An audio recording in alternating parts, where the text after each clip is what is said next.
নাইলে রোগী ছাড়তে হবে। তুমি চিন্তা করো আমার মেয়ে হচ্ছে বড়, তুমি চিন্তা করো আমার মেয়ে হচ্ছে বড়, তুমি চিন্তা করো আমার মেয়ে হচ্ছে বড়।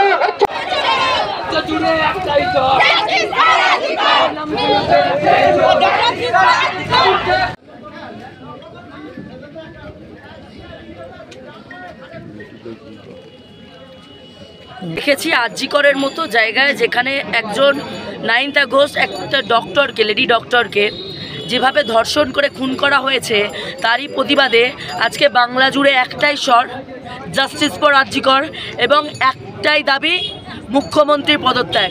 কারণ তিনি মহিলা হয়েও একজন মহিলা সুরক্ষা দিতে পারেনি, এবং যেভাবে আমরা দেখেছি আরজিকরের মতো হসপিটালে দাঁড়িয়ে বিক্ষোভকারীরা প্রমাণ লোপাটের চেষ্টা করেছে, এবং তারা যেভাবে সেদিন বলছিল চেঁচিয়ে চেঁচিয়ে চল সেমিনার হলে, চল সেমিনার হল ভাঙবো, তারই প্রতিবাদে কেন সেদিনকে আরজিকরের মধ্যে ভাঙচুর হলো, কেন ডাক্তার দিদির যে গাড়ি ভাঙচুর করার চেষ্টা করা হলো, কেন 3 ঘন্টা ধরে বাবা মাকে হ্যারাসমেন্ট করা হলো, কেন 3 ঘন্টা হসপিটাল কর্তৃপক্ষ বাবা মাকে বসিয়ে রেখে দিয়েছিল, ডেড বডি তখনও হাতে দেয়নি, কেন বাবা মাকে ফোন করে অ্যাসিস্ট্যান্ট সুপার বলেছিল মেয়ে আত্মহত্যা করেছে, এধারে মেয়েকে ধর্ষণ করে তখনও খুন করা হয়েছে, তাহলে হসপিটাল কর্তৃপক্ষ কেন আত্মহত্যা বলে দাবি করেছে?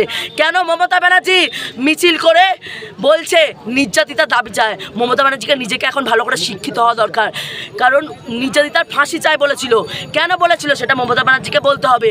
এবং তাছাড়াও আমার আরেকটা প্রশ্ন রাজ্যের মুখ্যমন্ত্রী মমতা ব্যানার্জিকে, যিনি একজন মহিলা হয়েও তিনি এই যে আজকে একটা নির্যাতিতার হয়ে প্রোটেস্ট করছে, তিনি কার বিরুদ্ধে প্রোটেস্ট করছেন?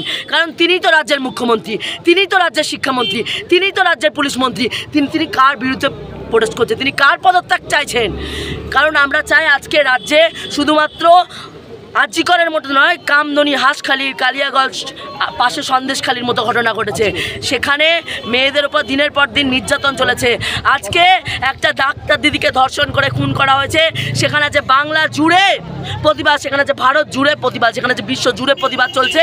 আমরা ডাক্তার দিদিকে যারা খুন করেছে, যারা ধর্ষণ করে খুন করেছে, সেখানে পরিষ্কারভাবে প্রমাণিত, যেখানে এক নয় একাধিক লোক জড়িয়ে আছে, একাধিক ডাক্তার জড়িয়ে আছে। দেখুন 26 তারিখে অবশ্যই আমাদের নবান্ন গৃহ অভিযান আছে, আমি শুনেছি ডাক দেওয়া হয়েছে, কিন্তু 26 তারিখ পর্যন্ত বলা হচ্ছে যদি 26 তারিখে তিনি পদত্যাগ না করেন, তাহলে আমরা 26 তারিখে নবান্নের যে 14টা তালা আছে, সেই 14 তলার মাথায় বসে থাকলেও তাকে সাদা শাড়ি ধরে টেনে হিঁচড়ে এই বাংলার মহিলারাই নিচেই নামাবে। রাজ্য পুলিশ হাত তুলে নিয়েছে, কারণ মুখ্যমন্ত্রী মমতা ব্যানার্জি তিনিও তো যখন তদন্ত করতে নেমেছিল তিনি তো বলেই দিয়েছেন আমি যদি না পারি, রবিবার পর্যন্ত টাইম দিয়েছিল, রবিবারের পর তখন বলেছিল সিবিআই তদন্ত। উনি যখন হাতই তুলে নিয়েছেন, আমাদের একটাই দাবি মুখ্যমন্ত্রী হাত জোর করে মুখ্যমন্ত্রী নিজে যেন পদত্যাগটা করে ফেলেন, কারণ তিনি যখন নিজের দায়িত্ব সামলাতে পারেননি, তার যখন চেয়ার নড়েছে তিনি স্বেচ্ছায় তার নিজের চেয়ার নিজের দায়িত্ব পদত্যাগ করুন, নাহলে আমরা ওনাকে টেনে হিঁচড়ে নিচেই নামাবো। না মেয়েদের ধর্ষণ হলে, খুন হলে, ছোটো ঘটনা ক্যারেক্টার নিয়ে প্রশ্ন করে, টাকা নিয়ে তোলে 25,000, 20,000, 30,000 এইভাবে টাকা তুলে প্রশ্ন করে, তো 10 লাখ টাকা কিসের ব্যাপার? উনি তো টাকা ছাড়া আর কিছুই বোঝে না। উনি তো একটা মেয়ের সম্মানটাই, একটা মেয়ের সম্মান লক্ষ্মীর ভাণ্ডার দিয়ে, যেমন লক্ষ্মীর ভাণ্ডার যেমন এক হাতে দিচ্ছে, এক হাতে সম্মান কেড়ে নিচ্ছে, তেমনই 10 লাখ টাকা দিয়ে একটা মেয়ের সম্মান কেড়ে নেওয়া যায় না।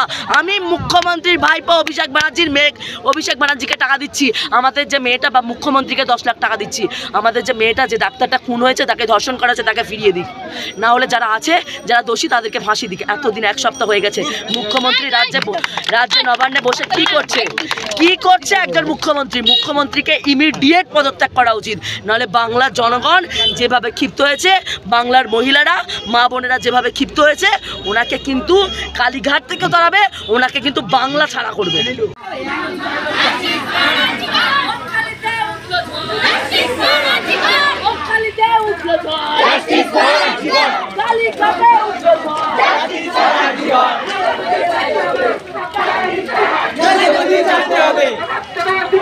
নাইলে রোগী ছাড়তে হবে।